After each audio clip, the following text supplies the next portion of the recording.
Muгалимдерге чындыгында азыр мотивация жетишсиз да. Анан көп нерсени биз мотивациянын жоктугунан көп нерсе туура эмес жакка кетип калышы мүмкүн да. Ошон үчүн мугалимдин мотивациясы жакшы болуш керек. Эгерде мамлекет тарабынан силерге мотивация болбой атса, же администрация тарабынан силерге мотивация болбой атса, анда мотивацияны сырттан издөөгө аракет кылыңыздар, же өзүнөн өзү мотивация болгон мугалим болууга аракет кылыңыздар. Мен негизи өзүмдөн өзүм мотивация болгон адаммын. Өзүмдү өзүм мотивация кылам, кантип түрдүү проекттерди издеп. Мисалы үчүн бүгүнгө чейин мен айтып бердим болуш керек, 5 жыл Америкага окуштарын окуп келгенмин. Бүгүнгө чейин ошол мугалим болуп жүрүп, жөнөкөй эле мугалим кантип эле Америкага барып, Американын IT компаниясына стажировка өтөт, чоң IT компаниясына стажировка өтөт деген суроолор жок эле го оюмда. Ошо изденүү артынан өзүмө мотивация болсун деп изденүүнүн артынан ушундай Mozilla, азыр Google'ду баарыбыз колдонобуз, ошо Google'дун эле экинчи орунда турганы Mozilla'да стажировка өтөп келгем да. Анан окуучулардын ар кандай челлендждерге катыштырам, ар кандай сынактарга катышам өзүм, ар кандай тренингтерге катышып жүрдүм. Менин мотивациям ушул болчу. Бирок азыркы чындыгын айтсам, алдар какой-то бир жерден кийин мотивациянын кийинки этабында до сих пор сага администрациядан мотивация келбей атса, анда өзүмдүн жумушумду кылам деген учурга келип калышыңар мүмкүн экен да. Мен ошондой болдум. Мен аябай эмгектендим. Окуучуларымды ар дайым экзамендерден топ болчу, эң высокий баллдарды алып, окуучуларды жакшы көрүп, өзүмө да жагат болчу, окуучулардын сыртка алып чыгам, олимпиадага катыштырам, алдыңкы орундарды алам, экзамендерден жакшы тапшырат болчу мугалимдер арасында болгон сынактардан. Бирок администрациядан көп мындай колдоо келген эмес да.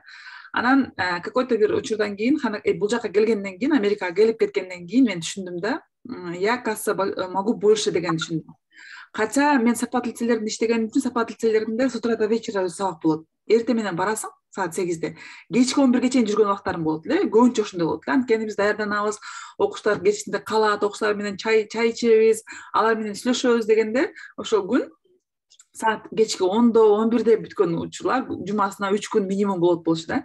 Ушундай иштеген учурда деле мен ойлодум, анын жанында мен көбүрөөк иш кылсам болот экен, көбүрөөк пайдалуу болсом болот экен деп өзүмдүн жумушумду кылганы чечим кабыл алдым. Анан чындыгында өзүмдүн жумушумду кура алдым. Чоң проектти азыр иштеп жүрөбүз, ТКМ курулду дегенде, ушулардын баары мотивациянын өзүнөн өзү мотивация болгондун жыйынтыгы деп айта алам да. Ошон үчүн сиздер деле ушул мотивациялык эмени бир алгандан кийин уже кийинкисини өзүңөр ичиңерде мотор болгондо, мотивация болгондо үйрөнгүлө. Ал үчүн круг керек. Ошо мен көп ар дайым ушкунга чейин жүздөгөн мугалимдерди окуттум. И всегда предлагаю, да, группа ачып, группада калгыла, ошо группада сүйлөшкүлө, ким эмне кылып атат бөлүшкүлө деп эме кылам, бирок эч бир группа ачылып калган жок аягына чейин. Эми түшүнөм, мугалимдин жумушу көп, ар кандай учурлар болуп калышы мүмкүн. Бирок я бы вам посоветовала, да, ушул группа менен калып, дальше проекттерди аткарып, бири-бириңерден кеңеш алып, бири-бириңердин историяңардан мотивация алганга, мне кажется, сонун мүмкүнчүлүк. Анткени Кыргызстан боюнча канча миңдеген 70 миңден ашуун эме бар, мугалим бар. Биздин группада 23 мугалим отурат. Демек, ушул 70 миң азыр үйдө башка жумушун кылып атса, изилдөөнүн үстүндө болгон, өзүн өзү өнүктүрөм деген 23 мугалимибиз бар экен. Бул өтө классно, ушул менен кармалып калгыла деп сунуштамакмын. Мотивациядан кирдик. Эчире суроо берейин деп эле. Биздин мектеп группабызгачы бүгүн деген ссылка келтир да, ТКМ боюнча системде окутабыз. Бишкекке барып келүү жолу бекер, анан 3 күндүк тамак ашы бекер, бирок информатик мугалимдер катышсын деп. Анан бүгүн ачып ошону карасак, 21 февралда эле бүтмөк экен да. Катталуучу. Ошондой система боюнча информатиктерден бөлөк дагы мугалимдерге ушундай эме окууңуздар ачылабы? Же только информатиктерге катышыш керекпи? Жок, эгерде ал келген ссылкада информатика болгон болсо, анда информатика мугалимдери негизи ТКМдин аябай көп проекттери бар, анан тез болуп турат. Азыр ТКМдин бир чоң долбоору Хан академиясы деле ТКМдин астында регистрация болгон да. Хан академиясы деле мына Жалал Абад, Ош, Баткен райондорунда тренинг өтүшөт офлайн. ошол офлайн тренингке деле катышсаңыздар болот. Регистрация кылган болсоңор силерге чалыш керек. Ар бир мугалим менен эме жекече сүйлөшүп, интервью алып, анан кабыл алып алышат. Негизи жалпысынан 400 мугалим ушу 3 региондон 400 мугалим. Эмне үчүн ошого Нарын региону кирбейт ошол жака? Эмне үчүн Нарынды карабайсыздар дегенде, Нарынды кошулсаңар жакшы болот эле. Негизи Нарынга багытталган абдан көп проекттер бар. Буга чейин деле ТКМ Нарынга барып келген. Нарында тренингдер өтүлгөн, офлайн тренингдер. Эми биздин очередь эмеге келген. Түштүккө келди да. Бирок мындан кийин деле балким кийинки тренингде биз Нарынды алып калышыбыз мүмкүн. То есть бул деген Хан академиясы ошол жака кетти анан бүттү деген эмес. Азыр биринчи раунд ошол жакты бүтүрүп келебиз. Андан кийин түндүккө чыгабыз да. Ошон үчүн мага келди Гүлжүр айым ошол жака 17-18 өтөт. Буйруса барып келем. Эң сонун. Эми бизде дагы бир минус болуп атат. Бул офлайн болгон үчүн жалбат деп койгону, жалбаттын айылдары аябай көп экен. Анан келип кетүү проблемасы болот экен. Ошон үчүн биз көбүнчө ушул приоритетке деген биз койгон жерге жакын адамдарды, анан алгачкылардан болуп толтургандарды карап атабыз да. Анткени аябай көп толтурушту. Ошонун баарына чалып чыгып, ар бирин угуп, анан кийин 400 мугалим тандалат. 400 мугалимди биз онлайн, офлайн кылып окутуп, анан Хан академиясын кантип сабакка интеграция кылса болот деген теманын үстүндө дагы иштеп, ал мугалимдерибиз менен биз 6 ай бою иштешип келебиз да. Таласка дагы ошо түндүккө өткөндө Талас жака өтүп келет турбайсыздарбы анда, Ооба, түндүккө болгондо түштүк региондо окутат азыр региону болуп атат. Анда сабырдуу болуп күтүп турат экенбиз да. Ооба, дагы суроо барбы? Жакшы, негизи мен аябай кубанычтамын. Бул биздин долбоорлорго катышкан биринчи эле мугалимдер эмессиңер, ар дайым угуп келген ТКМдын мүмкүнчүлүктөрүн колдонгон мугалимдер экениңер көрүнүп турат. Это хорошо. ТКМ мындан ары деле мугалимдер менен иштешүүгө, тыгыз иштешүүгө, түрдүү проекттерди уюштуруп атабыз. Ошолордун балким дагы башкаларына катышып калатырсыздар. Биздин калган жерибиз ушул болчу. Таксономия булума бул адамдын ой жүгүртүүсүнүн же болбосо ишке ашыруунун бир проекти, этаттары деп билинет. Буга чейин биз традициондук окутууда ылдыйдан өйдөгө карап окутуу каралган ар дайым. Бирок азыркы заманбап окутууда булар бир жол менен төмөндөн өйдөгө карай эмес, кайра кайтып келүү жолдору да каралган. Мисалы үчүн башталганда эле создавайттан баштасак, жаратуудан баштасак, анда кийинкиси оценка, кийинкиси понимание, кийинкиси запоминание кетиши мүмкүн да.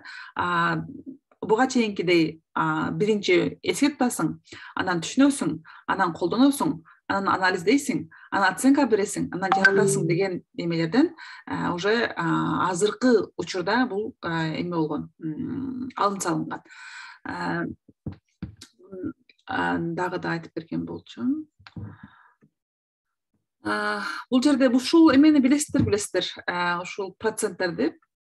Бул эми интернеттен алынган бир эме. Мисалы үчүн окуудан адамдар 10%-ын эсте калат экен, уккандан 20%, көргөндөн 30% калат экен, угуп жана көргөндөн 50% калат экен. Анан айтылып жана жазылган нерседен 70% калат экен. Мне кажется, ушул жерде жана биз акыркы жолу сүйлөшкөндө дискуссия көбүрөөк болуш керек класста. Анан окуучулар өз оюн ачык айтыш керек деген себеби азыркы учурда эмне үчүн мындай маанилүү болуп баратат? Ушул жерден болуш керек. Анткени дискуссияга катышуу жана өзүнүн сүйлөмүн айтуудан адамда 70% информация калат экен. Бул абдан чоң пайыз да, 70% деген мындай нерсе бар. Анан мугалимдер, мисалы үчүн бир мугалимдин бир сабакта 45 минутасы бар, 45 минутанын 5 минутасын албай эле коелу. Анткени келдиңби, отурдуңбу, туура сүйлөбө, өзүң жап деген сөздөр го 5 минутта кетти деп коелу. Ладно, даже 15 минутта кетип калат иногда. 30 минутабыз бар биздин. Ошол 30 минутада силердин сүйлөгөн сөзүңөрдүн абдан терең мааниси бар да. Бүгүн биз силер менен математика сабагынын или бүгүн биз силер менен кошуу жана кемитүүнү үйрөнөбүз деген сөз бир аз туура эмес болуп калышы мүмкүн экен. Анткени сиздин колуңузда всего лишь 30 минута бар. эми ойлоңуз, абдан чоң тема да кош кеминтүү. Бул кош кеминтүүнүн түрү бар. Углубленно кирсең андан терең кетесиң да. Аны окуучуларга айтсаң, бүгүн биз силер менен кош кеминтүүнү үйрөнөбүз дегенде окуучунун оюнда автоматтык түрдө эме калат.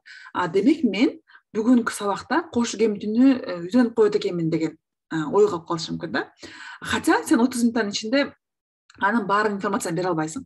Колунда 100% информация болсо, максимум 30% гана информация бере аласың балага. Дальше кете албайсың да, анткени убактың жетишпейт. Аны көрсөтүшүң керек, айтып беришиң керек, балдар аны бир аз кабыл кылыш керек дегенде, колдогу 100% билимдин 30%ын гана берүү ыктымалдуулугу бар. 70% берилбей калат. Эгерде сен балага сен уже бүттүң, түшүндүң, биз ушул менен эмени кош кеминтүүнү бүттүк деген болсок, бала ойлоп калышы мүмкүн. Всё, бизде бул теманы мен бүттүм. Ушул темага байланыштуу любой суроо келсе мен чыгара алам деген ой кетет балада. Хотя башка жерде башкача суроо көрүп калса, анан силерди күнөөлөйт да.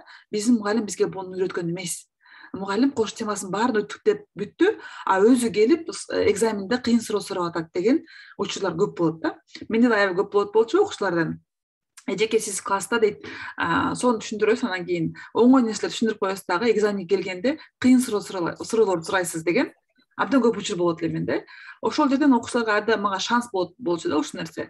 Түшүндүрөм. Менде всего 30 минуттан бар. 30 минуттун ичинде мен болушунча основасын берген аракет кылам силерге.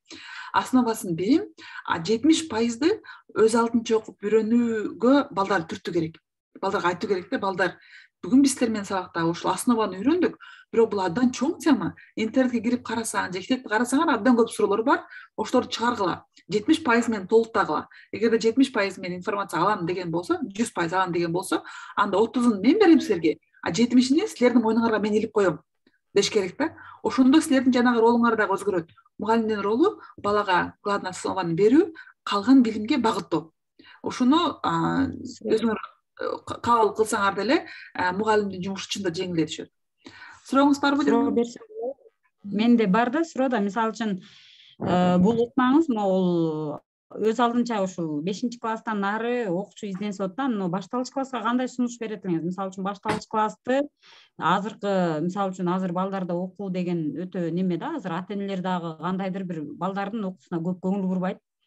Анан улам тыкыр көзөмөл менен, улам кайталоо менен тапшырма аткарып келишет. Анан мисалы үчүн биз маалымат беребиз, ошол маалыматты дагы бир 30% эле окуучу алып калбастан ар жагы 100% окуучу алып калбайт да, унутуп калат, эртеси барып келип унутуп калат. Анан интернеттен изденип келүү деген жок. Эгерде кошумча маалымат берсең, мисалы үчүн менин классым айылда чакан класс деле алгам, атайын 14 эле окуучум бар. Ошонун 4-5 окуучум изденип келет. Апаңардын жардамы менен изденип келе десең, ошо 4-5 окуучу изденип келет, калганы изденип келбейт да. Ушундайларга кандай ыкма менен мындай? Негизи сурооңузду түшүндүм. Аба чоңдорго айтсаң кылат, кичинелерге айтсаң кылбайт дегенде болот да.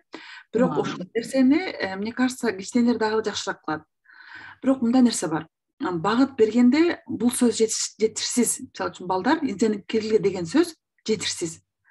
Балага башында ушул культураны киргизгенде, баланын башына изденүү керектигин түшүндүргөндө, мен сизге айтышым керек. Айгүл, Google'дун ушул жерине кирсең, ушинтип жазсаңар, информация чыгат. Ушул китептин ушул беттеринде информация бар. Ата-энеңер менен ушинтип сурасаңар, алар силерге жооп берет дегендей баланын колуна примерно инструкцияны берүү керек башында. Анан бир инструкцияны бербей, мисалы үчүн баргыла дагы Google'дан издеп алгыла деген сөз бул туура эмес. Google кааласаң Google'да бар, кааласаң китепте бар, кааласаң чоңураак адам менен сүйлөшүп көр, кааласаң ушул мугалимге бар, кааласаң досуң менен экөөң бир идея жаратып кел дегенде, баланын колунда 5-6 вариант болуш керек, кантип изденүү керектигини. Ошонто отуруп бала өзү оптималдуу вариантын таба алат. Эгерде биз жөн эле сөз менен балдар ушул темага изденип келгиле деген болсок, бул жетишсиз. Мен деле силерге айтсам да, урматтуу мугалимдер, кийинки сабакка STEM методологияларını караштырып окуп келгиле, бул жерде мага айтып бересиңер десем, силер деле мындай тупикке кирип каласыңар да, мен каерден издейм, кантип окуйм, кыргызча информация барбы, кыргызча информация болсо кайсынысы тасталган жана туура информация экендигин билбегениңер үчүн, бул силерди мен жөн эле тупикке салып койгонумдун бир көрсөткүчү болуп калат да. Ошон үчүн балдарга примерно бир инструкция берүү керек. 5-6 вариант айтып койсоңор, ушинтип изденсеңер болот. Же ушул суроолорго өзүңөрдүн оюңарды айтып киргилечи. Же YouTube'дан карап көргүлөчү. YouTube мисалы үчүн. YouTube'га ушинтип жазсаңар чыгат дегендей нерселер да. Анан мен бир эме айтып коеюн. Биз Хан академиясы боюнча ушул өз алдынча окуп үйрөнүү маданиятын киргизүү да Хан академиясынын миссиясы. Балдар өз алдынча окуп үйрөнсө болот деген миссияны карманабыз биз. То есть ар бир балага биздин эме лозунг сен баарын үйрөнө аласың деген мотивацияны беребиз балдарга. Эми мугалимсиз, мектепсиз, китепсиз окуучу кааласа любой нерсени үйрөнсө болот деген идеологияны балдарга берген аракет кылып атабыз да. Бунун аты негизи өз алдынча үйрөнүү культурасын киргизүү. Кыргыздарда бул нерсе жок. Буну качан байкалды? Пандемия келгенде байкалды. Балдарда изденүү жок, мугалимдерде изденүү жок, апа-аталарда изденүү жок болгон үчүн мектеп деген бизде мындай билим булагы да. Элдердин оюнда мектеп дегенде билим мектепте алынат. Билим китепте. Билим мугалимдин оозунан чыккан сөз деп түшүнүлгөн үчүн пандемия келип, мектеп жабылып, мугалимдер үйдө отуруп, китептер бир бачкада калып калганда билим булагы кесилип калды. Толугу менен билим жок болуп калды да. Биздин балдар окубай жатат деген сөз ошол жерден келет. Менин балам бир да билим алган жок. Бир жылым жөн эле кетти. Баланын мешинде эч нерсе жок деген нерселер ушундан улам келип чыкты. Хотя дүйнө жүзү боюнча алып караганда пандемиядан улам онлайнга өткөн үчүн канчалаган адамдар байып кетти. Канчалаган адамдар аябай высокий уровеньде знания алды да. Булар кимдер? Булар өз алдынча окуя алган адамдар. Жанагы бир булакка байланып калбаган адамдар да. Ошон үчүн ушул маданиятты кыргыз элине киргизүү керек. Өз алдынча окуу алчу окуучуларды тарбиялоо керек да. Анан бул дагы абдан маанилүү. Мен силерге айтып бердим болуш керек биринчи сабакта. Менин кызым айтып бердим силерге. Менин кызымдын мектебиндеги эмесине, целине айтпадым болуш керек. Негизи биз Америкага келгенибизге 5 ай болду. Анан келгенде 5 айдан кийин, ошо 5 айдын башында баштап барганда бизге кат келди, ата-энелерге кат келди. Кош келдиңер, силердин кызыңарды мектепке кабыл алдык. Силердин кызыңар биздин мектептин миссиясы өз алдынча окуп үйрөнгөн балдарды тарбиялоо. Жана баланын мындай сөз бар. Баланын өзүнүн билимине жоопкерчиликти алууга тарбиялоо дейт да. То есть мындай сөз менен котордум. Бул мындай нерсе. Бала, оказывается, өзү чечим кабыл алат экен. Өзүнүн окуусуна өзү жоопкерчиликтүү болот экен. Буну кече дагы мен кызым айтып берди. Азыр примерин да берем, кандай нерсе кылат. То есть мугалим сени артыңдан кубайт. Мындай түтүлөйт да. Давай окушуң керек, сен кылышың керек деп кубайт экен. Сен өзүңө чечим кабыл аласың. Мен окуймбу? Окуйм. Мага бул нерсе керекпи? Керек. Мен китеп окушум керекпи? Анда керек деп бала өзү ошонун ответственностьти алып өзү аракет кылат экен да. Кече кызым келди. Апа мага дейт, Kahoot деген эч уктуңар беле программаны? Kahoot деп, көп эле ооба, ошо Kahoot сыяктуу бир программа бар экен. Анан ошону мугалими Kahoot'тан деп коелу, Kahoot'тан суроолор даярдап, булар ошо эмеден жарышып отуруп, кече биринчиликти алып келиптир да. Анан кече кызым сүйүнүп келди, мен кече биринчи болдум деп келди. Анан бирок кызымдын максаты ал эмес экен. Мен молодец атпайм, сен биринчи болуп турсуң, кача келгениңе 5 ай болду, 3 ай болду. Молодец деп ушундай эме берсем, жок дейт, я этого не хочу дейт да. Не каалап атасың десем, классында бир бала бар экен. Ал бала эми карагыла да, ал бала кандай бала? Ал балага мектеп компьютер подарка кылыптыр. Компьютер подарка кылыптыр. Ал бала, мисалы үчүн, эки ситуация бар да. Биринчи ситуацияда менин кызыма мугалим суроолорду даярдап кызыма берип атат. Экинчи ситуация, бул бала мындай кылат экен. Өзү суроолорду түзүп, өзү досторуна бөлүшөт экен. То есть мугалимдин ролуну окуучу алган да. Окуучу өзү мындай суроолорду карап экен дагы, өзү суроолорду түзүп, ар кандай суроо болушу мүмкүн. Суроолорду түзүп, ошонун балдарына пин-кодду берип коюп эле, ушундай жарышат экен. Кызым ошону каалап атам дейт. Мен дейт, мен ушунчалык жакшы билишим керек дейт, Kahoot'ту. Мен деле өзүмдүн оюнумду өзүм кура алайын. Мага ошону үйрөт деп келиптир да. Анткени класста бир бала бар экен, ушундай аябай аны эми деп койт, айтишник деп койт антчы. Ал айтишник, ал өзү ушундай оюндарды түзүп, өзү бизге берип атат деп ушинтип келди да. Вот ушул жерден биз эме кылсак болот да, бала өзүнүн эмесине, демек ушундай мотивация алган. Мугалимден ушундай бир поддержка алган, что өзүнө уже ответственный болуп баратат. Мен де жөн эле мугалимдин айтканын карап отурбай, өзүм оюн түзүп, өзүм суроо түзүп, сынак түзүп, балдар менен бөлүшөйүн дейт. Балдар деле мен оюнду ойносун, мен деле алардын оюнун ойной бербейин дейт да. Ушул нерсе вот өзү окуганга алып кетет экен деп ойлоп калдым. Анан берки айтат, кызым айтат, ал бала сабактарда катышпайт экен, сабактарды укпайт экен. Болгону дейт, кечки компьютерде отурат, же скретч ойнойт дейт, же ушу кахут сыяктуу бир оюнду ойнойт экен да. Анан эмнеге десем, не знаю, ему подарили дейт. Ал даже башка сабактар кызыкпайт дейт, бир гана ошо IT менен кетет дейт да. Эми ойлоп калдым, эгерде кыздын айтканынча болгон болсо, анда бул абдан сонун нерсе да. Мектеп ар бир баланын кызыкчылыгына карата билим берет экен. Бала компьютерге кызыгабы, программалоо жазганды үйрөнгүсү келеби, анда балага ошону шарт түзүп берген. Баланын личный өзүнүн компьютери бар экен. Каалаган учурда отуруп алып, скретч ойноп, скретч деген билесиздер, скретч компьютер жаш балдарга, IT программалоо, скретч ойноп, же кахут сыяктуу программалар түзүп, ушундай өзүнө өнүктүрөт экен да. Бул деле бир жанагы окуучуга багытталган билимдин бир мисалы деп айтсак болот экен. Демек ушул кайра кайтып келсек темабызга, биз класста көбүрөөк дискуссия кылдырып, көбүрөөк өзүнүн сөзүнү, оюну айтканга балага шанс берсек, бала ошол аркылуу 70% үйрөнсө болот экен. Жанагы ойдон чыгышар керек мугалимдер. Негизи мугалимдердин ролу деген бир чоң презентация бар болчу, ошону таппай атам. Мугалимдин ролун өзгөртүү керек. Силер деген балага билим менде эмес, билим өзүң изденип кел деген өзүңдүн ролуңду балага таштап койсоң, бала ошо өзү изденип атып, көбүрөөк нерсе түшүнөт да. Анан мындай ойдон качынгыла.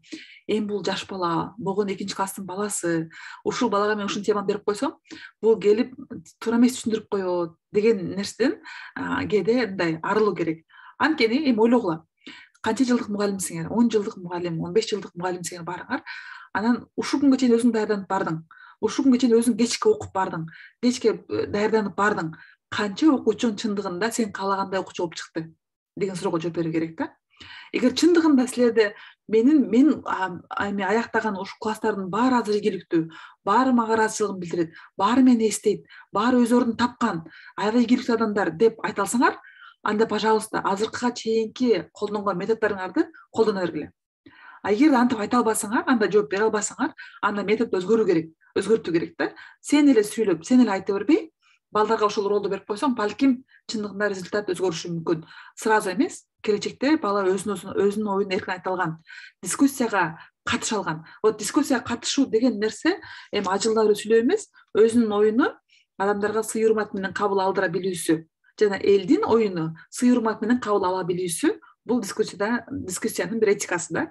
Ошол нерсени үйрөтүү керек. Эгерде ошол нерсени кылсын келечекте, оратор болсун, ушундай лидер болсун десеңер, анда ушуну көбүрөөк колдонгула. 90% айтылгандан, жазылгандан жана анын действияда, практикада колдонгондон ушул нерсе, алган билим 90% эмеде калат экен. Адамдын акылында, эсинде калат. Ушул нерседен дагы эмени эмнеле жанагы STEM-ди алып келсек болот да. STEM бул практика болгон үчүн практикада колдонулган, айтылган нерселердин 90% эсте калат экен.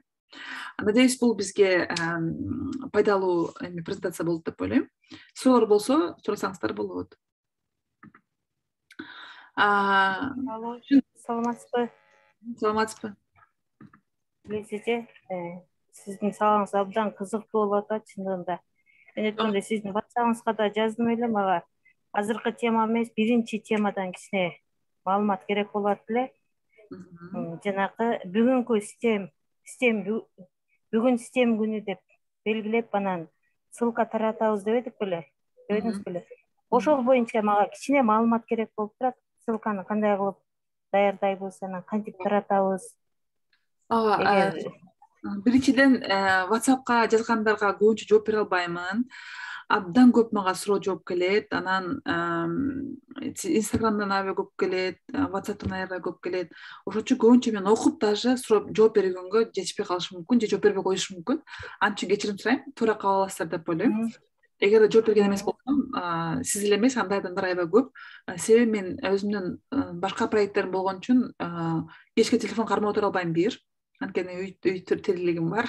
Анан компьютерде көп отурам, ошон үчүн дагы телефон караганга убакыт болбой калышы мүмкүн. Же ар кандай ситуация болуп калып жооп бере албай калам да. Ошон үчүн кечирим сурайм.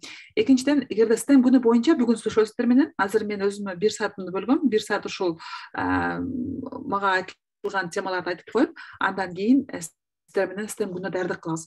Кандай кетет, кантип STEM күнүнө ишке ашырабыз? Бул жаңы идея, ушул группадан жаралган идея катары, бир проект катары ишке ашырып, эгерде ийгиликтүү буну ишке ашыра алсак, дальше дагы буну бир бизнеске айландырсак болот, же социальный проектке айландырсак болот. Аны дагы талкуусун кылабыз. Бирок азыр менде бир 3-4 презентация калды.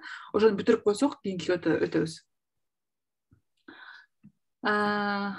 Негизи STEM боюнча бул эмне үчүн мындай маанилүү болуп кетти, анда айтып коеюн. Азыркы учурда STEM адистерине болгон спрос аябай көбөйгөндүгү үчүн ушул STEM маанилүү болуп кетти. STEM дегенде бул кимдир? Булар IT специалисттер, программалоо жазгандар, программисттер, инженерлер, эң кызыктуусу мугалимдер деле ушул жерге кирет. STEM мугалим болсоңор, чындыгында өзүңөрдү STEM мугалиммин деп атай алсаңар, анда силерге дагы спрос көбөйөт. Кыргызстандын ичинде деле спрос көбөйүшү мүмкүн. Анткени азыр эми Бешналиев келди, Алмаз Бешналиевдин бир эмес жакшы жагы бар. Ал заманбап трендтердин билген, кабардар болгон, и дальше дагы билим жаатында кандай өзгөрүүлөр болушу мүмкүн, аны примерно көргөн адам болгон үчүн ал мен ойлойм, кийинки жылдардан жакынкы аралардан STEM адистерини тарбиялоо боюнча, STEM адистерини көптүгүн жогорулатуу боюнча сонун проекттери болушу мүмкүн. Эгерде силер алдыңкылардан болуп, уже опыт бар болуп силерде, уже ушул сферанын ичинде болсоңор, силерге спрос көбүрөөк болот, это гарантия. Бирок дүйнө жүзү боюнча STEM адистерине, STEM мугалимдерине спрос аябай көбөйдү. Андан STEM маанилүүлүгү бул заманбап замандын талабына жараша эмелердин, адистердин керектүүлүгү талкууланууда да. Азыр мисалы үчүн ким ойлоптур, бир 20-30 жыл мурун нанотехнология деген нерсе, нанотехнолог же биотехнолог деген кесип болорун эч ким ойлогон эмес да. Биздин оюбузча буга чейин финансист, юрист, математик деген адистерди билет болчок. Бирок биз азыр атын билбеген, биз ойлобогон аябай көп эме бар да, адис бар. Ошолордун баары азыркы талапка жараша болуп атат. Ковид чыкты, элементарный дүйнөнү алт үстүн кетирип, эме кылып салды, ойготууга кылып салды. Ошого сыяктуу ковидти менен күрөшүүчү дагы толтура профессиялар бар. Алардын эч бирин билбейбиз. Жакында бир эме уктум мен. Бир профессия уктум, дарылардын үстүнөн анализ жүргүзөт экен.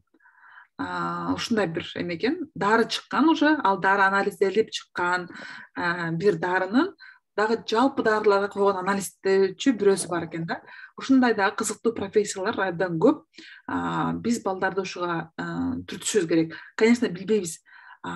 Келечекте ушул профессия спрос болот деп айта албайсың, бирок келечекте эмне спрос болорун, кандай навыки, көндүмдөр спрос болорун мен айтып бердим сиздерге. Эң негизгилери булар: ой жүгүртө алган, креативдүү ой жүгүртө алган, критикалык ой жүгүртө алган, коммуникация кыла алган, командада иштей алган, келечекке карата багыттарды көрө алган, көрөгөчтүк беле, ушундай сөз бар, көрөгөчтүү адамдар керек экен. Ушундай көндүмдөрдү өнүктүрсөңөр, кийинки келечектин кесиптерине тарбиялаган болосуңар деп айта алам. Анан азыр заман талабы болуп калды, ар тараптуу билим алуу керек болуп атат. Бир эле мугалим болуп, мугалимдик кесип менен же бир гана география сабагынан эле сабак берип калсаңар, ошол менен кетесиңер. Если көбүрөөк нерсени хочу, я большего хочу десеңер, анда азыр биздин мугалимдер СММ деле болуш керек, оратор деле болуш керек, артист деле болуш керек, өзүнүн кесиптерин мыкты билиш керек, бизнесмен деле болуш керек дегендей, бир мугалимдин бир канча тарапка ар тараптуу таланты болуш керек экен да. Ар тараптуу билимди алуу керек. Ошондо гана сен окуучуңа мисал боло аласың, пример боло аласың. Негизи мындай болуш керек. Баягы башында айткандай эле, мугалимди окуучунун ордуна өзүңөр коюп көргүлө. Окуучу келечекте ким болот? Бирөө журналист болот, бирөө сүрөтчү болот, бирөө, не знаю, технолог болот, бирөө программист болот.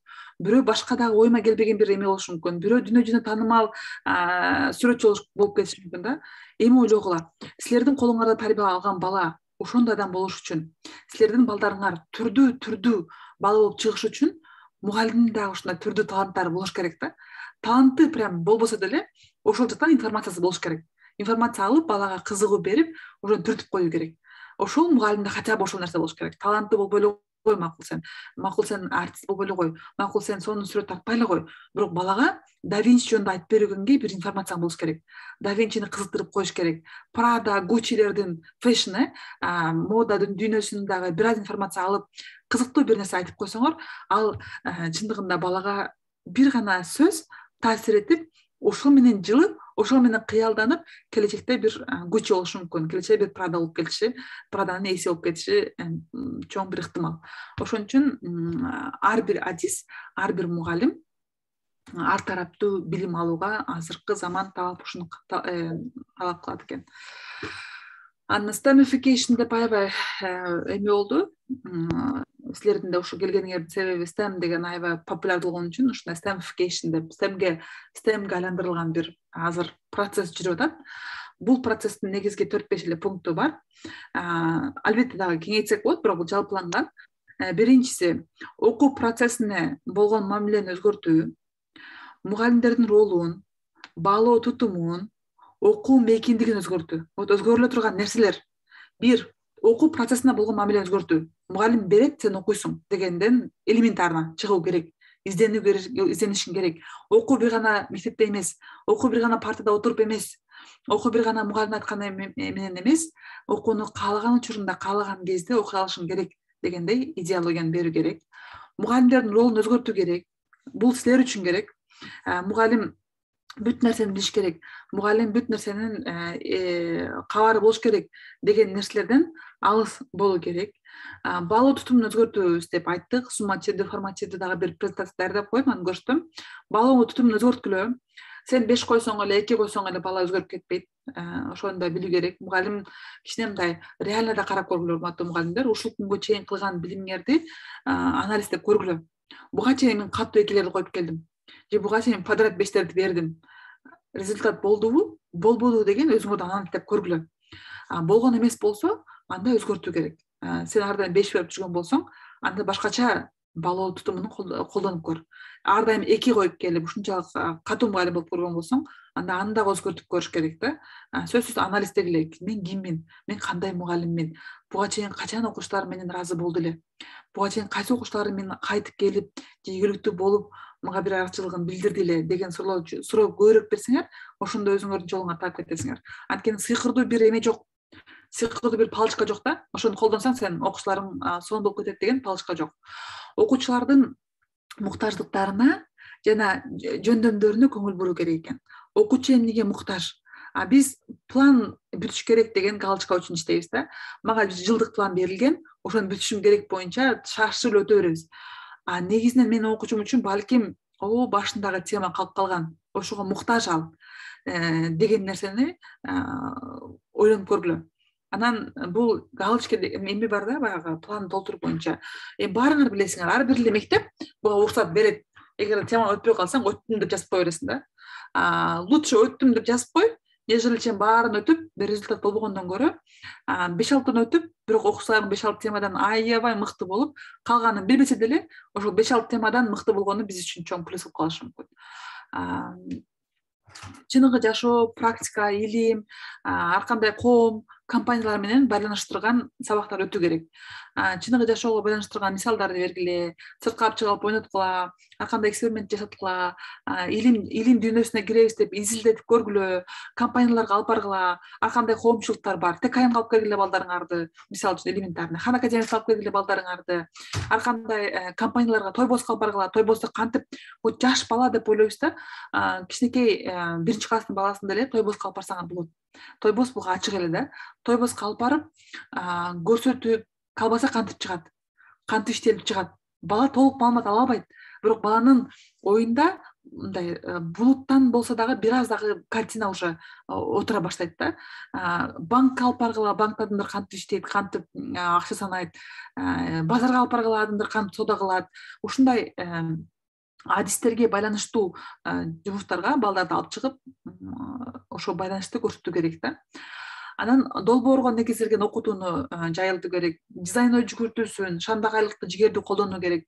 Ошо долбоорго негизделген дегенде азыр дагы бир презентация таап койдум. Ошол жерде де долбоорго project based learning деп коет. Бир проект бересиңер, бала ошол проектти өзү аткарып чыгыш керек.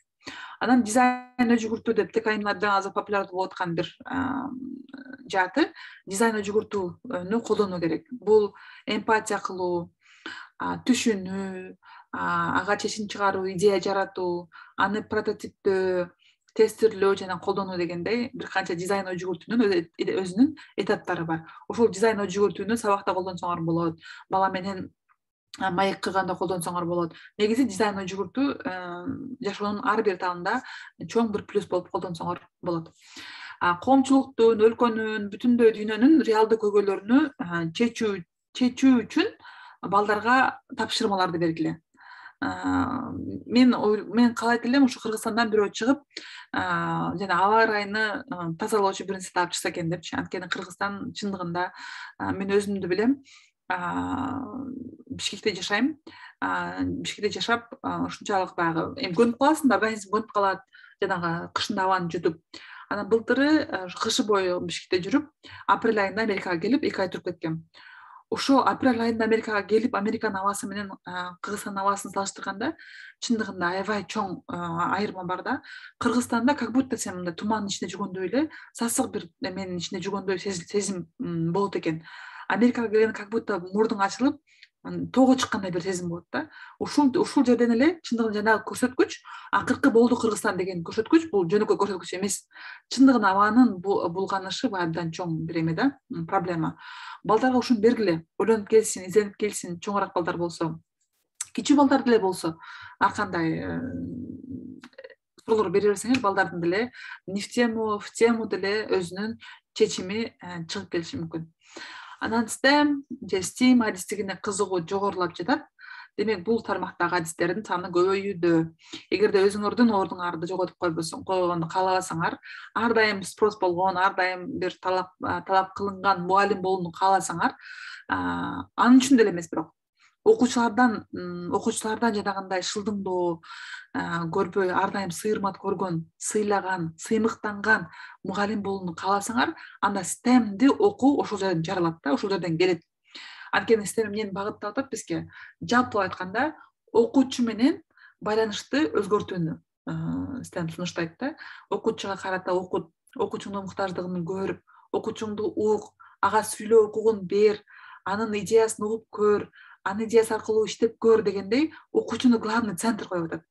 Эгер чындыгында силер деле окуучуңарды центр койсоңор, өзүңөр жумушуңар жеңилдейт, окуучулар силерди жакшы көрөт, жакшы мугалим деп ойлойт. Биздин оюбуз боюнча жакшы мугалим бул өзүнүн профессиясын жакшы билген мугалим, жакшы түшүндүрө алган мугалим деп бир калып калган да. Бирок мен кечээ кызымдан сурадым да, эжекеңер урушабы силерди деп сурадым десем, вообще урушпайт дейт. Ушунчалык айтып бердим, мындай өзү да шокта кызым. Биздин мугалим бизди вообще урушпайт дейт. Ни разу дейт. Мурдагы мугалим айтат, Асель эжеке бизди күнүгө урушат болчу дейт. Күнүгө бирөөбүздү эме кылат болчу, ар дайым жабып калат болчу бизге деп ушундай кызым салыштырып атат да. Эми Асель Кубатовна вообще сонун мугалим. Мен аябай терең сыйлап урматтайм да, анткени эжекенин подходдору Кыргызстандын менталитетине супер мындай мугалим. Эң жакшы мугалимдердин бирөөсү деп айта алам.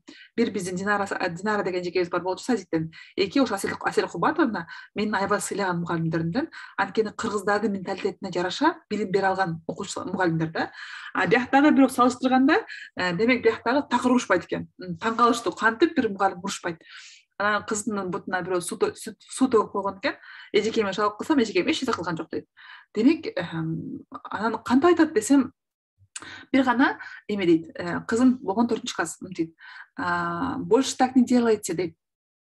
Этого нам достаточно деп коет. Деди да, өзү ушундай айтты. Бизге эмне кылбагыла эми деп айтат. Жетиштүү дейт. Биз түшүндүк, мындай кылбаш керек экен дейт. Ушул нерсени я бы тоже хотела бы да, өзүмө биздин мугалимдер ушул колдонсо. Кыйкырбай, урушпай, балдар менен талашпай, балдар мындан кийин мындай кылбагыла дегенди үйрөтүү керек балким. бала деле мындай эгерде силер жанагы ар дайым урушуп жүрүп ушундай айтып баштасаңар, балдарга дагы мындай кызык келе баштайт да. Чөтө мугалим урушпай калды. Анан буну айткыла, балдар, мен силерди эч урушпаймын, урушкум келбейт. Бирок силер деле менин ушундай сөздөрүмдү туура кабыл алгыла. Балдар, мындай кылбагыла мындан кийин деген сөздү бир урушуу катары балдарга түшүндүрүү керек.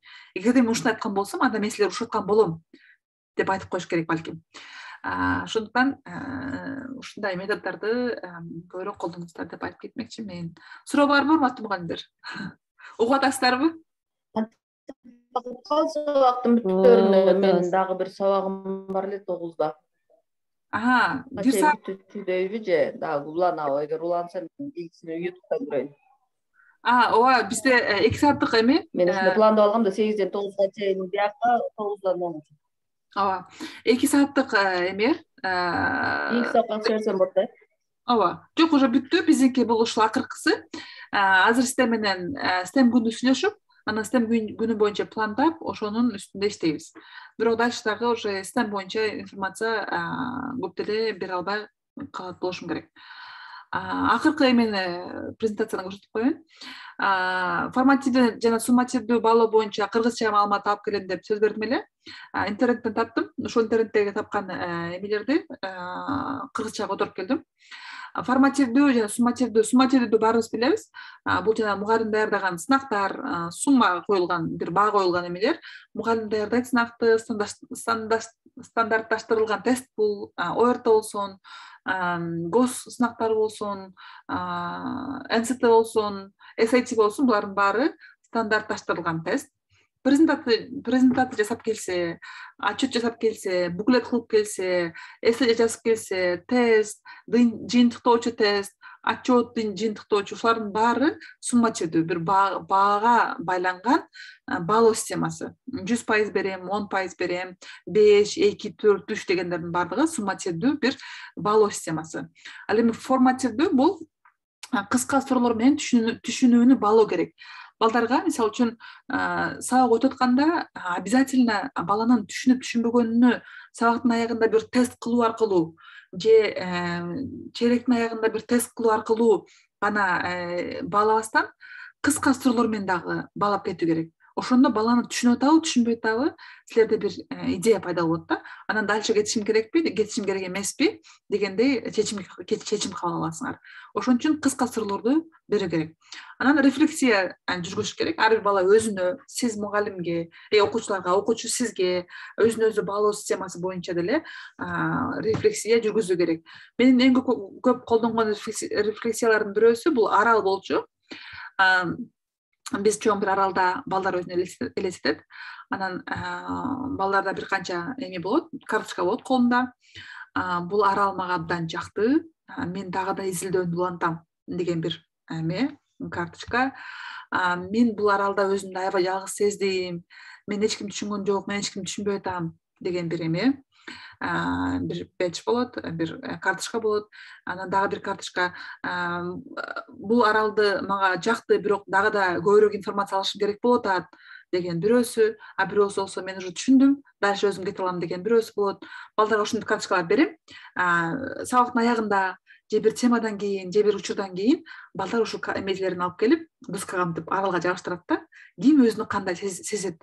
Чындыгында мен өзүмдү жалгыз сездим, мага бүгүнкү сабак аябай скучно болду деген бала өзүнүн оюн айта алса, ушундай бул абдан сонун. Мен дальше кетишим керек, же кетишим керек эместигини өзүмө түшүнүп алат болчумун да.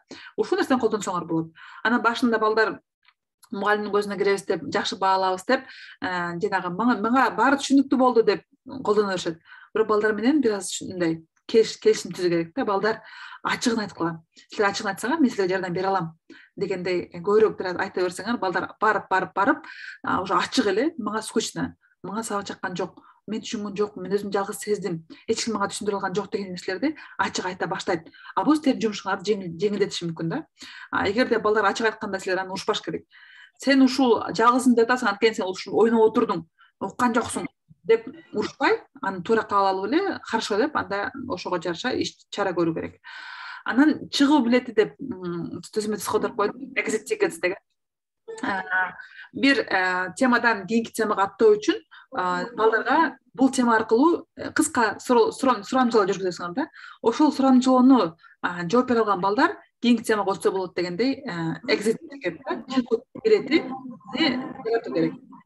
Бул ар бир темага даярдап койсоңор, балдар ошого жооп бере алган, ушул суроолорго жооп бере алган балдар кийинки темага өтө берсин дегендей, балдар карап туруп эле, окей деп туруп кийинки этапка өтө алат. Бул да абдан сонун нерсе, exit ticket деп коет. Peer review, бул жөнүндө айтып бердим сиздерге, бири-биринин жумушун баалоо. Бири-биринин жумушуна комментарий берүү. Туура эмес комментарий берсин, жакшы комментарий берсин, туура эмес баа берсин, бирок балага ушул укукту берүү керек. Башка бирөөнүн жумушуну текшерүүгө балага укук берүү керек. Бул дагы бир формативдүү баалоонун түрү. Журнал тутуу, буну кантип которгон туура эмес деп койгон окшойм. Графиктердин жардамы менен бааласаңар болот. Байкоо жүргүзүп бааласаңар болот окуучулардын эмесине. Мындай графиктер баалоодо билесиңер, балдардын бааларыны графикке койсоңор, көрүнөт ар бир балада бала өсүп атабы же түшүп атабы. Бул нерсени баалап койсо болот да. Баланын именно 2 же 4 же 5 сен буга чейин 3 алып келиптирсиң, анан кийин 2ге түшүп кетиптирсиң деген сөздөр менен эмес, баланын баалоосуну, өзүңөрдүн берген оценкаларды бир графикке салсаңар, ошол график аркылуу деле көрүнөт өсүү болуп атабы же ылдый болуп атабы же бир темпте баратабы, ал көрүнөт. Ошо графиктерди көп колдонууну сунуштайм. Байкоо жүргүзсөңөр болот класста, мындай байкап эле, менин класстын баалоосу кандай же бул окуучунун өнүгүүсү кандай болуп атат деп байкоо системасын колдонсоңор болот. Группа менен иштөө деле бул формативдүү баалоого кирет. Сурамжылоо жүргүзгүлө Google форманы колдонгонун билесиңер барыңар. Ошо Google форма аркылуу сурамжылоо жүргүзгүлө. Бул сабак түшүнүктүү болдубу? Ушул тема түшүнүктүү болдубу деген 4-5 суроолук Google форма. Ал Google форманы колдонсоңор чоң плюс аласыңар, жашооңор да жеңилдейт деп айта алам. Акыркы негизи эле STEM бул келечекке багытталган окутуу деп айтылат экен. Эми мындай ойлоп көргүлө, мугалим катары өзүңөр отуруп креативдүүлүгүңөрдү чегине алып салып, чексиз креативдүү эмеңерди колдонуп ойлонуп көргүлө. Келечекте окутуу кандай болушу мүмкүн? Же келечектеги адамдар кандай болушу мүмкүн? Кандай өзгөрүүлөр болушу мүмкүн деп чындыгында өзүңөрдү кыйнап көрсөңөр, ошондо ар түрдүү идея келиши мүмкүн. Ошолорду келгенден кийин мугалим ойлойт да, эми мен балага отуруп ушуну жаттаткандан эмне пайдасы бар? Андан көрө балам, окуучум выживать эткенди үйрөнсүн деген идея келиши мүмкүн силерге, чечим келиши мүмкүн. Ошон үчүн биз келечекке багытталган окутууда биринчи келечекти ойлоп көргүлө. Биздин балдар келечектин балдары болгон үчүн мен келечекке жараша окутушум керек деген түшүнүктү эч кандай жоготпоңуздар. Анан жанагы биздин бул дизайн жүгүртүү процесстери түшүнүү керек, байкоо жүргүзүү керек, синтездөө керек, идея, прототиптөө, тестирлөө, имплементация дегендей бир канча этаптары бар. Ошондой эле силер деле өзүңөрдүн окутуу системаңарды биринчи түшүнүп көргүлө, эмпатия кылып көргүлө. Балдар кандай абалда?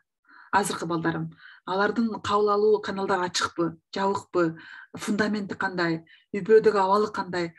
Бир баланын өзүнө мындай классыңардын алгыла, 2 окуган бир баланы алып көргүлө. Ошол баланын ордуна эмпатия кылып түшүнүп көргүлө. Ошол баланын ордуна өзүңөрдү коюп көргүлө да. Үйгө барды, үйдө ата-энесинин кыйынчылыгы бар, акчасы жок баланын, мотивация эч ким бербейт, ата-энеси келечекти көрүп жашаган адамдардан эмес, же шарты жок, же досторунун арасында кошула албаган окуучу болушу мүмкүн. То есть булардын баары ошол баланын ордуна өзүңөрдү коюп түшүнүп көргүлө. Анан байкоо жүргүзгүлө. Анан синтездегиле. Бул балага ушул пункттар мисалы үчүн окуусуна минус берет экен дегендей өзүңөрчө синтез жүргүзүп, анан идеяга өтөсүң. Анда мен бул балага мындай сабак беришим керек экен деп идея жаралат. Ошол идеяңарды анан прототиптеп тестирлеп көрөсүңөр. Тестирлеп көргөндө иштебесе, анда кайра түшүнүүгө барасыңар. Кайра байкоо жүргүзөсүңөр, кайра синтездейсиңер, кайра идея жаратасыңар. Анан кайра тестирлеп көрүп, эгер ошол нерсе жагып атса, анда ошол нерсени имплементациялап ошону колдонуп ошо иш чарага аткарсаңар болот да. Ушул нерсе STEAM'дин бизге сунуштаган нерсеси, дизайнга жүгүртүүнүн дагы сунуштаган процесси ушундай нерсе да. Биз ар бир баланын же ар бир ата-эненин, окуучунун ордуна өзүңөрдү коюп, ошол кийген бут кийимди кийип көрүп, с утра до вечера басып элестетип көргүлө. Баланын окуусуна эмне тоскоолдук болуп жатат? Эмне үчүн бул бала ушунча агрессивдүү? Эмне үчүн бул бала дегенден кийин бир канча эме чыгат. Мисалы үчүн мен ойлойм, ушул окуучу эмне үчүн мынчалык агрессивдүү дегенде түшүнүү болду да. Анан байкоо жүргүзүп атам. Анан жүргүзгөндө мен мага келет. Анткени атасы күнүгө үйдөн бир причина. Анткени атасы күнүгө үйдөн уруш чыгарат. Же атасы күнүгө ичип келет.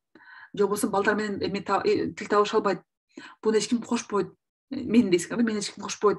Мугалим мени түшүнбөйт деген баланын ордуна коюп бир канча себептер жазасыңар. Себептер жазып, аны синтездейсиңер.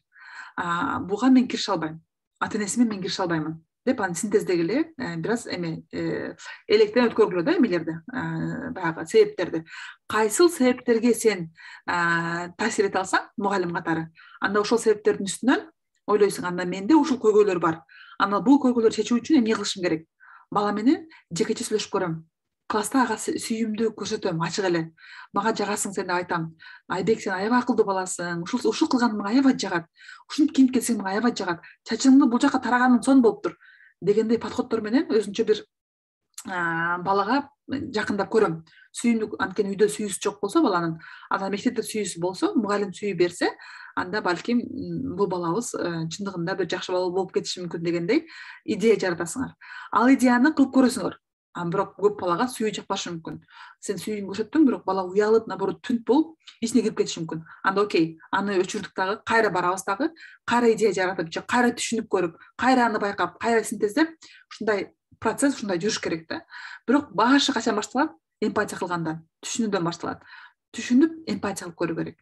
Ошол киши кийген бут кийимди кийип, ошол киши баскан жолду басып, түшүнүп көргүлө. Ал кандай абалда? Сен өзүңдү, мугалим өзүн ойлой берет. Мен сону түшүндүрүп атам. Эмне албайсың сен? Эмне түшүнбөйсүң сен? Дагы канчалык түшүндүрөм мен деп өзүңөрдү ак сезишиңер мүмкүн. Бирок тушуңардагы адам аны түшүнбөй атса, аны кабыл албай аткан болсо, анда сен канчалык супер мугалим бол, аны таасир этпей калышы мүмкүн. Ошон үчүн ушул методду колдонуу керек деп айтып кетейин акыркысында. Ушундай суроолор барбы, урматтуу мугалимдер?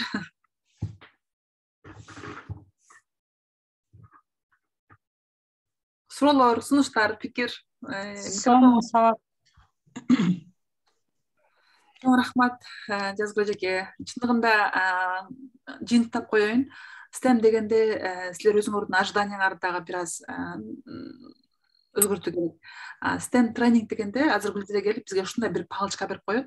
Ошол палочканы колдонсом, ушул методду колдонсом, мен STEM мугалим болуп калам деген түшүнүк туура эмес. Мен сиздерге болушунча эмне кылса болот, примерно жөнөкөй тил менен, жапак тил менен бердим. Дальше ар бир окуучунун, ар бир адамдын өзүнүн окуучусу болот дагы, ар бир класс башка болот. Кээ бир класс шок, кээ бир класс активдүү, кээ бир класс башка нерсе, жашаган жериңерден разница болушу мүмкүн, ата-энеңерден разница болушу мүмкүн. Ошон үчүн мен силерге айткым келгени, примерно айттым, кандай мугалим болуу керек, эмнелерди колдонуу керек, а дальше ошо өзүңөр тестирлеп, өзүңөр түшүнүп, өзүңөрдүн вариантыңарда ошону колдонуп көргүлө.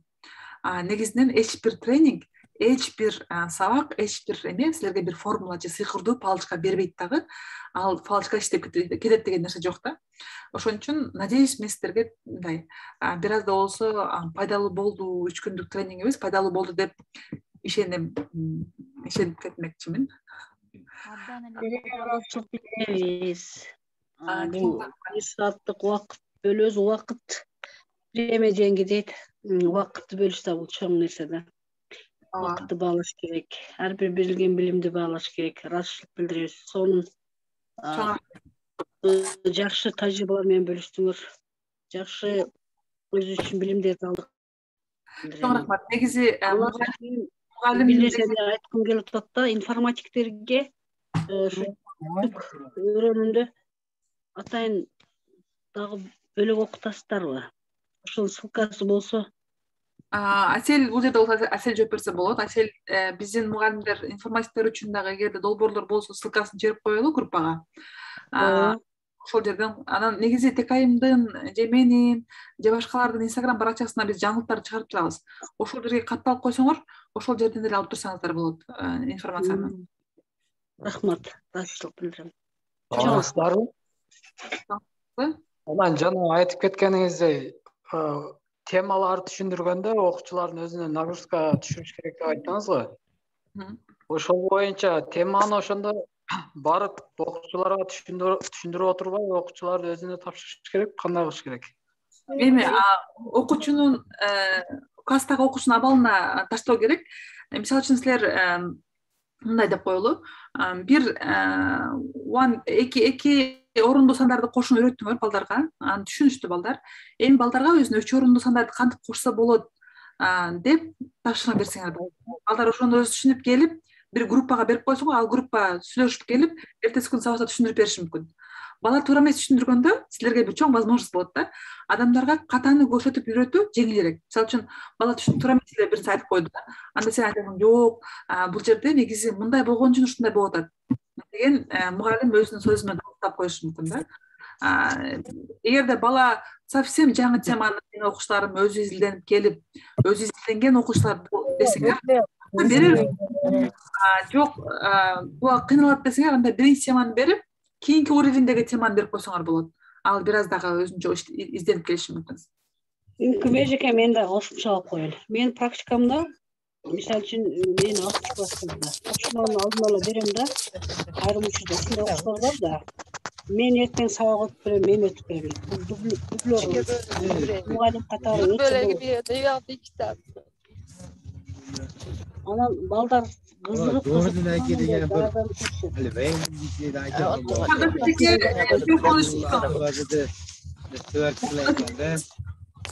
Микрофонуңуздарды өчүрүп алсаңыздар.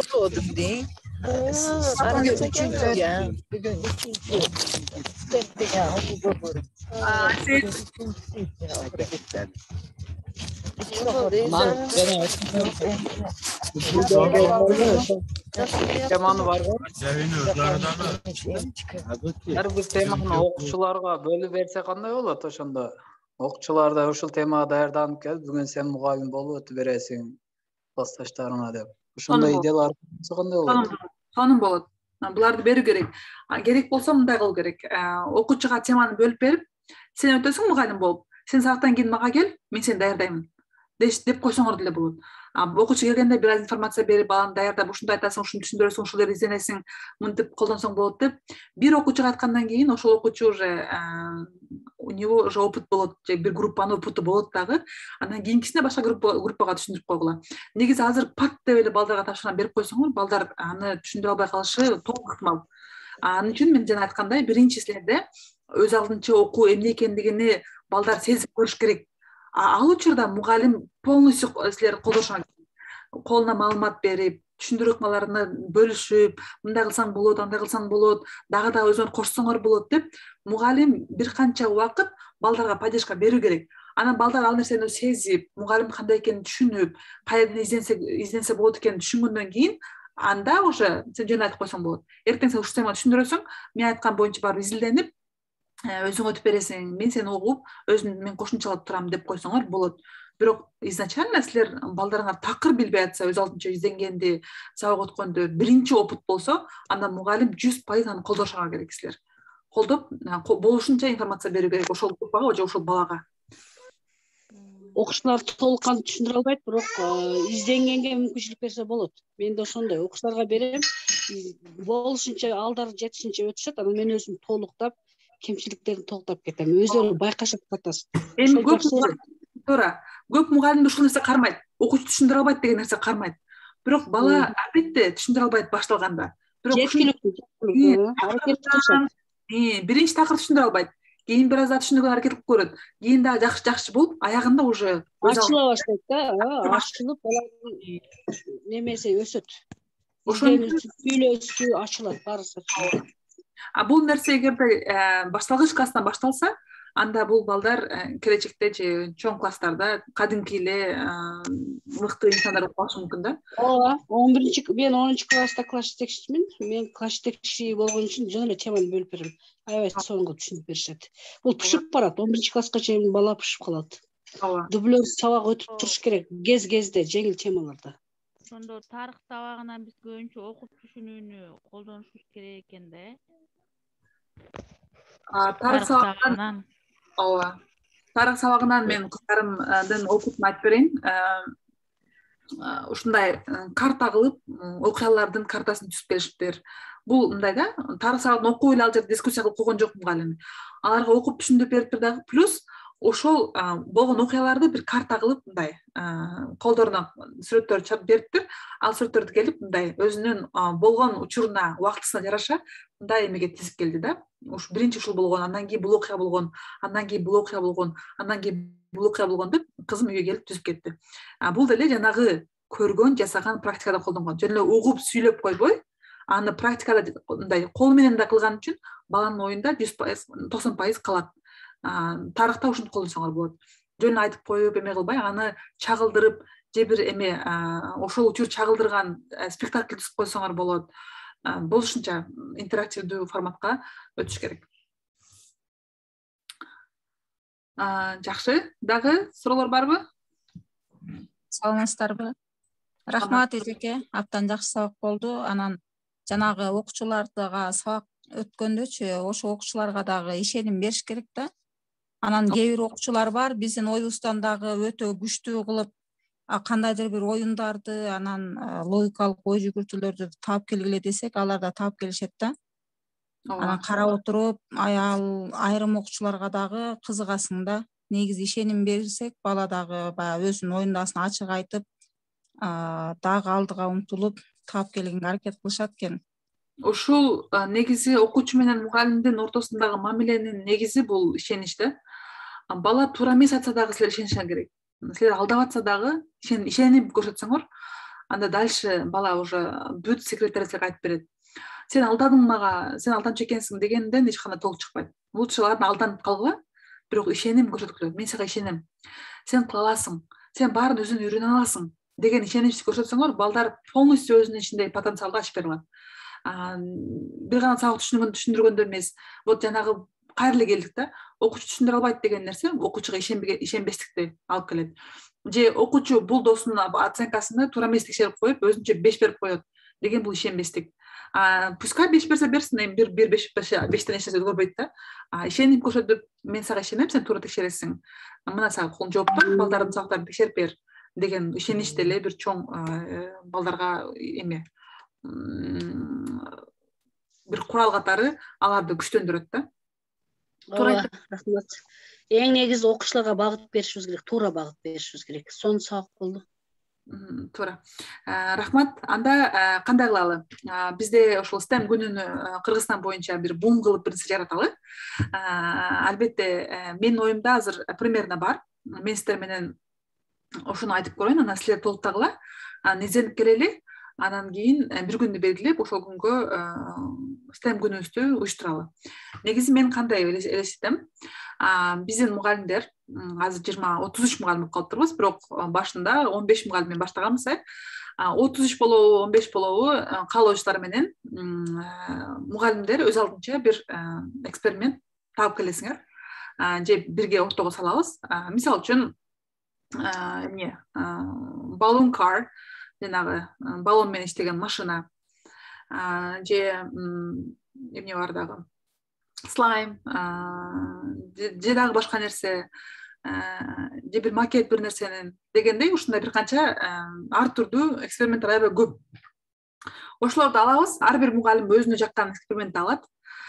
Анан ошого даярданат. Эмне керек бизге? Эксперимент максаты эмне? Кыскача бир формат кылып коебуз. Мисалы үчүн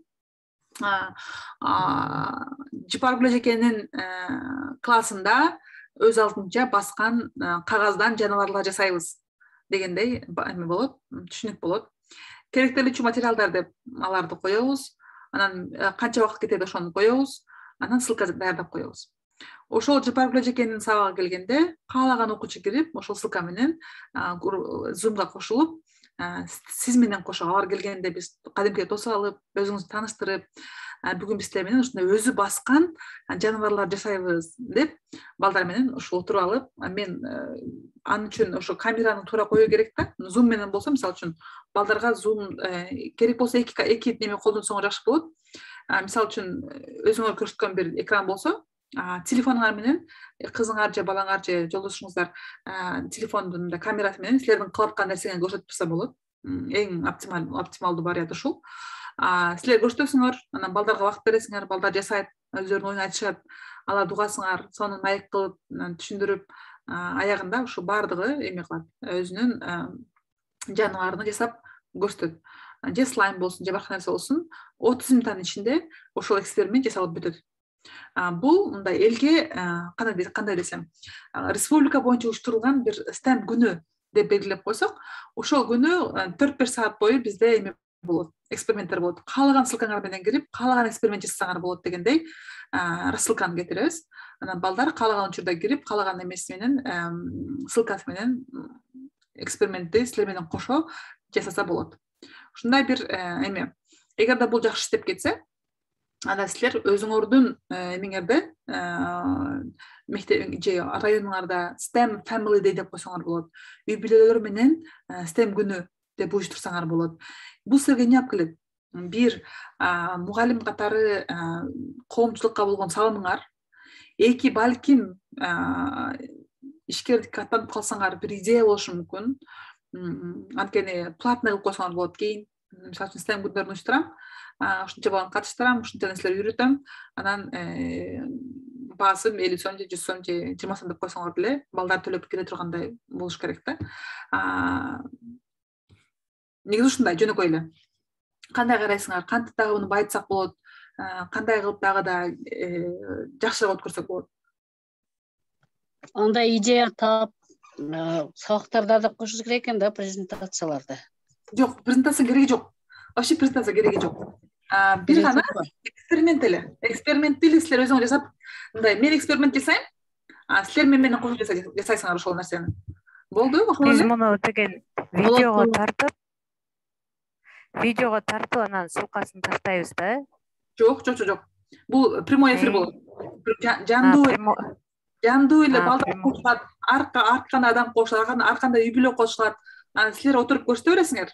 Балдар угуп ошол жерден силер менен кошо жасай берет да.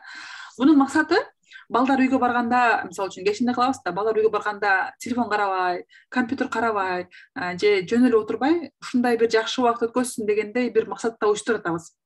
Анан тем более бир, анан эки, силердин STEM мугалим болууңарга бир кадам катары дагы стансак болот. Анткени STEM Day мен Кыргызстан боюнча STEM күнү уюштурганмын, ошол уюштуруучулардын бирөөсүмүн, ошолордун мугалимдин бирөөсүмүн мен. Ушундай бир ушул эксперимент аткарганбыз, ушул балдар келген, ушунча бала катышты дегендей, кийин силерге портфолиоңорго бир плюс болуп калышы мүмкүн. Силердин выгодаңар ушул да. Анда сабак немени экспериментти силер да эткенсиңер, биз жасайт экенбиз да, ошондойбу? Өзүбүз эжеке. Ошондо бизер эжеке окуучусу менен бирге бир кыймылдуу модель жасап көрсөтүп бериш керек, Эми мындай да, азыр ар ким бизге ар бирибизге мындай убакыт берели да. Мисалы үчүн мен айтышым мүмкүн. Мен кагаздан робот жасаганды үйрөтөм деп өзүмө бир цель койдум. Ошону изилдеп, менен эч ким силер ачыта албайсыңар, силерге көрсөтүп бербеймин. Бир гана ушундай нерсе мен айтам. Мен силерге 30 мүнөттүн ичинде кагаздан робот жасаганды үйрөтөм, оригами жасаганды үйрөтөм деп айттык. Дегенден кийин жазып коем немеге. Керектелүүчү нерселер, буюмдар, кайчы, кагаз, клей, скотч деген нерсе жазып коем. Мага эмне керек болсо. Аны карайт дагы балдар. Баланын колунда же интернетте, эмеде, постто бир канча эме турат. Эксперимент турат. Аны ойлойт, ушул экспериментти Гүлзира эжеке өтөт экен. Эжекенин аты, темасы, эмне болот, эмне керектелинет дегенде карайт. Мен үйүмдө ушул нерселер бар. Бул эксперимент мага кызыктуу деп ошол ссылкага кирет бала. Мындай кылат экенбиз да, Гүлзира, мен түшүнүгүм боюнча биз мисалы үчүн алдын ала эмне жасайбыз, Zoom ссылка жөнөтөбүз да. ошого жазып жашнакка алып төмөнкү ссылка менен киресиңер деп биз ошол Zoomга прямой эфирден жасай беребиз. Ошо кошулган балдар бизди карап жасайт. Ушундай экен да негизи мен ушул. Негизи бир күн белгилейбиз. Ошол бир күндө 1 саатты белгилейбиз. Ошол 1 саатты параллельно баарыңар өткөн болосуңар. Мисалы үчүн или 2 саат деп бөлүп койсок болот. Эртең саат 6-дан 7-ге чейин эксперимент күнү деп белгилейбиз. Анан Facebook'ка жазып чыгабыз болот, баарын кайсы эксперименттер болот, кимдер өтөт. Анан Facebook'тагы пост аркылуу бүт баарын жайылтабыз. Кошулгула, кергиле деген рассылканы жиберебиз. Окуучулар катыштыргыла, акысыз, балдар пайдалуу убакыт көрсүн дегендей рассылканы жиберебиз. Анан ошол учурда сенин классыңа каалаган окуучу кирип, каалаган жерден кошулуп окуй берет. Баткенден бирөө киреби, Таластан бирөө киреби. Ал жерде презентация кылып алып, сен түшүндүрбөйсүң, STEM бул эмне, бул дебейсиң. Бир гана кызыктуу убакыт өткөрүүчү күн, убакыт кызыктуу бир 30 минутта деп койсок болот да. Анын аягында балдар оригами жасаганды үйрөнөт. Анын аягында балдар фольгадан кайык жасаганды, чөкпөгөн кайык, кеме жасаганды үйрөнөт дегендей ар түрдүү эксперименттерди коюп салабыз. Ар биринин өзүнүн мугалими болот. Эксперименттерди өзүңөр таап келсеңер болот, ортого салсак болот, көп эксперимент билем дегенде эксперимент ортого салып салгыла, аларды кыла берсек болот. Именно какой-то бир темага байланышкан же бир класска байланышкан нерсе эмес, жалпыга кылына турган бир эксперимент болсо, сон болот. Рахмат. Жагыш керек экен да, эмоция тартуулаш керек экен, Жагымдуу бир маанай, анан балдардын критикалык ой жүгүртүүсүнө түртө турган суроолор берип, мисалы үчүн балдар силерди эч ким баалабайт, эч ким силерди оценка да бербейт, жаман өттүң, жакшы өттүң да дей албайт. Анткени болгону биз балдар менен убактында пайдалуу бир убакыт өткөзөбүз. Слайм жасаганды үйрөтөм. Аягында балдар слайм жасаганды үйрөнүп калышы мүмкүн. Процессте силер ар кандай суроо берип, слаймды эмне үчүн колдонсок болот, кызыл цвет болуш үчүн эмне кылсаңар болот дегендей суроолорду берип, баланын креативдик ой жүгүртүүсүнө, балдар менен дискуссия кылып, ушундай ачык эле формада бир STEM дей кылып койсок болот. Жакшы пикир экен. Пландаштырып, анан кийин ошо максаттарын жазып, керектүү нерселерибизди өзүбүз таап, анан сизге байланышыш керек экен да. Кайсы убакытка кылабыз Гүлзир эже? Кайсы убакытка? Мүмкүн каникул жакындап калды, ошого кылабыз. Болот. Анда каникулга чейин уже 19-нан баштап балдар каникулга чыгышат, как раз телефон немеде отурушат да, ошол моментте кылсак убакыттар барбы дейм да. Негизинде алып койсок деле болот. Күнүнө 30 адам катышса, азыр бизде 30 мугалим катышам десе, 30 күнгө коюп салсак болот. 15 күнгө коюп салсак болот. Бүгүн жарым саат Гүлүм эжеке, жарым саат Жазгүл эжеке деп убакыттарын коюп коебуз. Ушул эксперименттер. Эртең ушулар деп коюп койсок, балким алда эле бир вариант. Же параллельно баары бир учурда кылып койсок болот. Бөлүп койгон жакшы экен. Себеби баары бир күндө, анан убакыт көп болуп, баягы кызыгуулар да кетип калышы мүмкүн да. Мугалим туура. Жок, убакыт көп болбойт. Убакыт баары бир болгондо деле 1 саат, отдельно болгондо деле 1 саат болот. Мындай болот да. Ар бир адамдын өзүнүн ссылкасы болот. Сиздин ссылкаңыз башка, менин ссылкам башка, анын ссылкасы башка. Баарыбыз бир учурда баштайбыз. Кимге кайсы окуучу келсе, ошо менен иштеше берет. Параллельно кетет экен да. Же 15 параллельно болот, параллельно кетет баары. Же 15 күнгө бөлүп салабыз. Күнүгө 2 мугалимден кылып. Ал деле жакшы вариант. Бири-бирибизди көрө алабыз болсоңдо? Жок, көрө албайсыз да. Эгерде баары бир күндө болсо көрө албайсыз. Көрө албайсыз, Көрө албайсыз. Эгерде жок, эки-экиден болсо, анда башкалардан кирип көрө бересиңер. Бүгүн Жазгүл эжеке менен Жипаргүл эжеке болсо, Zoom'да группа кылып берсе болот го. Группа кылып. Бир эле адам башкарып туруп, мисалы үчүн администратор, группа кылып бөлүп алып иштесе болот. Андайда жок, убакыттан дагы окуучу үйдөгү болгон буюмдар менен кайсы группага кошулушун өзү чечиш керек. Карап туруп, мен Гүлүм эксперименти мага кызыктуу, мен ушуга кошулам. Же мага Гүлзирдин эксперименти мага кызыктуу, анда мен ушуга кошулам деп, балдар өзүнөн баштап бөлүнөт. эжеке сунушта азыр баягы биринчи болуп жаткандыктан 3төн же 4төн мугалим кылып бири-бирибизге көрө турган кылалы. Болот. Ошондой кылалы, анан кийинкисинде жалпы бир кылсак болот да. Хорошо. Эң сонун. Анан жакшы эме бизден плюс ТКМдан ушундай экспериментке STEMдеги катышкандардан сертификат берилет. Ушундай силерге бир бонус катары болсун. Менин сунушумчу Гүлзира эже. Мен негизи жакында семинар өткөн аткамда 4 марткачы. Анан ушул нерсени киргизгим келип аябай менде ушул кызыгуу болуп атат да. Анан бул биздин арабызда физик, информатик дегендер бар да. Анан мүмкүн эгер болсо, ошол эки мугалим мисалы Элиза да бир информатик ушундай даярдап берсеңиздер, мен ошого түз эфир катары кылып сиздерди кошсом кандай болот? Негизи эгерде мугалимдер бир чети опыт алмашуу болот, бир чети эксперимент катары жүргүзүп көрөбүз да. Ооба, Гүлүм эжеке, мен болсом макулдамекмин. Анткени бирок я бы хотела бы силерди азыр силер деген STEM мугалиммин деп өзүңөрдү аташыңар үчүн, чындап спрос болгон, мындай аты чыккан мугалим болуу үчүн уже адамдарга чыгып лекция айтып, тажрыйбаңарды бөлүшө турган эмелер болсо, варианттар, анда сразу кол көтөрүп мен катышып берем дегендейге жетишен керек уже силердин. Азыр Гүлүм эжеке силерге сонун эме айтты. Биздин мугалимдерге тренинг өтүп берсеңер деп атат да. Мен болгондо силердин ордуңарда мен окей демекмин. Ошон үчүн мне кажется Гүлүм эжеке болчу группадан эле чыгат каалоочулар. Анан мен дагы бир идея келди. Мындай кылсак кандай болот? Бизде азыр ар кандай мугалимдер бар да, ар түрдүү мугалимдер бар. Биз 4-5 мугалим же 3 мугалим бир экспериментти тандап, ошол экспериментти ар тараптуу түшүндүрүп берсек кандай болот? Ошондо точно STEM болмок да. Ошол жакшы болот. Себеби ар ким ар кандай түшүндүрөт. Ошол жакшы. Информатика информациясын, мисалы үчүн тарыхчылар ошол нерсенин тарыхын айтып чыкса болот да, ошол сонун болот, ушул идея. Ооба, сонун. Анда ушундай кылалы анда. Кандай дейсиңер? Бир канча мугалим биригели дагы. Ошол мугалимдер биригип эме деп айтабыз да.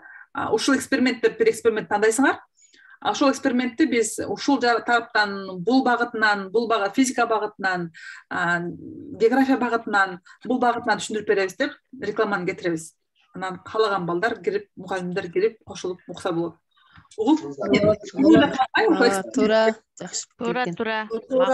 Туура экен. Блок сабак болуп калат да, ошондо жалпылаштырылган бир экспериментке да.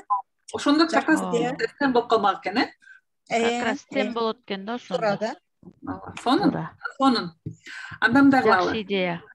Мындай кылалы. Азыр группага деген жазалы баарыбыз. Ким кайсы мугалим кайсы сабактан сабак берет? Арын жазыңыздар.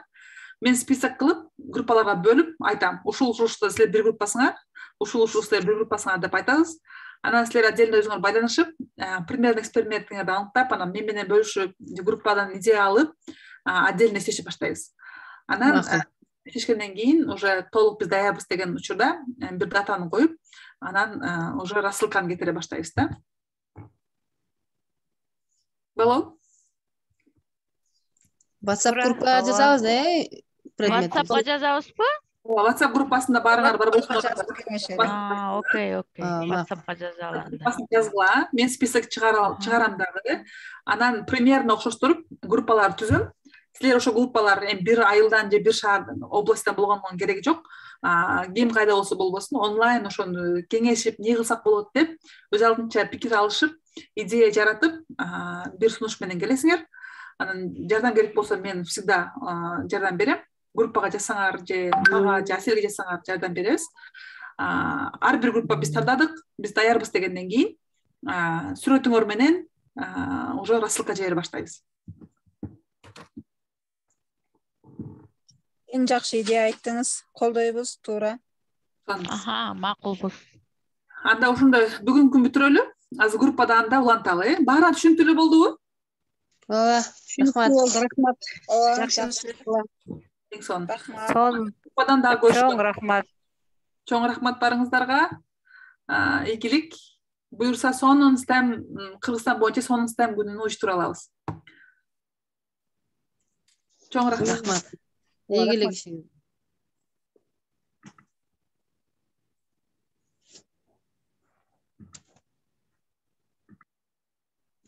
Жакшы,